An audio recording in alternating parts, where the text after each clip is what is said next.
লক্ষ্যে স্থির থাকো, কোনো নেতিবাচক কথায় কান দিও না। আর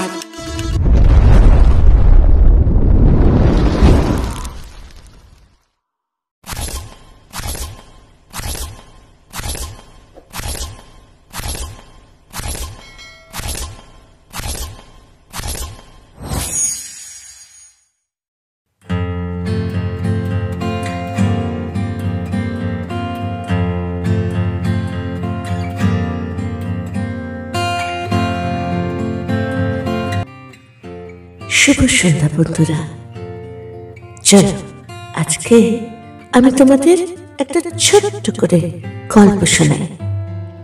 যে গল্পটা শুনলে তোমরা বুঝতে পারবে যে এই গল্পটার মধ্যে দিয়ে কি বোঝানো হয়েছে আর সেটা কতটা গুরুত্বপূর্ণ স্থান জুড়ে থাকে আমাদের জীবনে।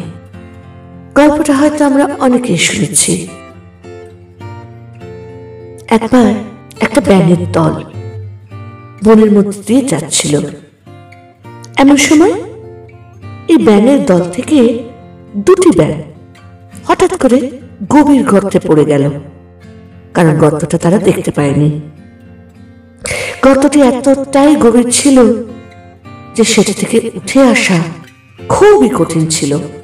তবু ব্যাঙ দুটি তাদের সাধ্যমতো চেষ্টা করে যাচ্ছিল উপরে ওঠার জন্য। দলের অন্য ব্যাঙগুলো বলাবলি করছিল যে এদের এই গর্ত থেকে বের হয়ে আসার কোনো আশা নেই,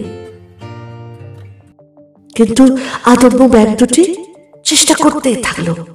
তারা প্রাণপণ লাফিয়ে লাফিয়ে খাদ্যের ঢালু জায়গা পার করে শেষের দিকে খাড়া অংশের কাছে এসে বারবার উল্টো দিকে নিচের দিকে পড়ে যাচ্ছিল, কিন্তু তাও তারা আসছিল, চেষ্টা ছাড়েনি।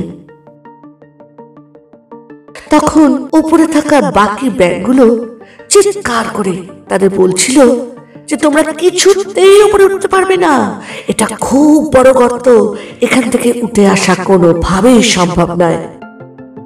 তাদের কথাগুলো এমন ছিল যেন তারা বলতে চাইছে শুধু শুধু কষ্ট করে লাভ নেই, আশা ছেড়ে দিয়ে মৃত্যুকে বরণ করে নাও আর কষ্টের হাত থেকে মুক্তি পাও। দুটি ব্যাঙের মধ্যে একটি ব্যাঙ তাদের কথায় কান দিল এবং গর্তের উপর দিকে ওঠা বাদ দিয়ে আরো গভীরের দিকে লাফিয়ে পড়ে মরে গেল। কিন্তু দ্বিতীয় ব্যাঙটি আরো উদ্যম নিয়ে লাফাতে লাগলো, আর উপরে থাকা ব্যাঙেরা আরো জোরে জোরে চিৎকার করে বলতে লাগলো, এই বৃথা কষ্ট করো না, মৃত্যুকে সহজ করো, মৃত্যুকে মেনে নাও। কিন্তু ব্যাঙটি অবশেষে উপরে উঠে এলো। উপরে ওঠার পর ব্যাঙটি যা বলল তাতে দলের সবাই অবাক হয়ে তাকিয়ে রইল। উপর থেকে তোমাদের চিৎকার করে করে আমাকে উৎসাহ দেওয়ার কারণে আমি মনোবল পেয়ে উপরে উঠে আসলাম। তোমরা না থাকলে আমি হয়তো হাল ছেড়ে দিতাম। আমি কানে শুনতে পাই না, শুধু চোখে দেখেছি তোমরা গলা ফাটিয়ে চিৎকার করে আমাকে কত উৎসাহ দিয়ে উপরে উঠে আসতে বলছো। বাস, গল্পটি কিন্তু এখানেই শেষ। তাহলে বন্ধুরা, এবার আমাকে বলো, এই গল্পটি থেকে আমরা কি নীতিমূলক শিক্ষা নিলাম বা কি বুঝলাম?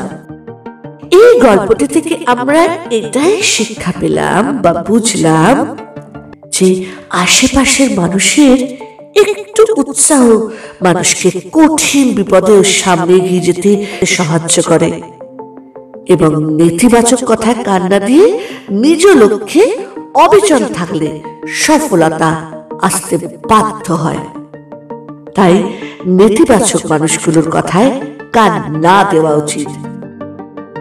কি ঠিক বললাম তো বন্ধুরা?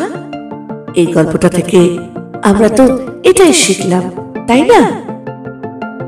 আজকে আমার এই ছোট্ট গল্পটি আমি আমার সমস্ত শ্রোতা বন্ধুদের, বিশেষ করে যারা এখন পড়াশুনো করছো বা যারা এখন ছাত্র বা ছাত্রী রয়েছে তাদের জন্য শোনালাম।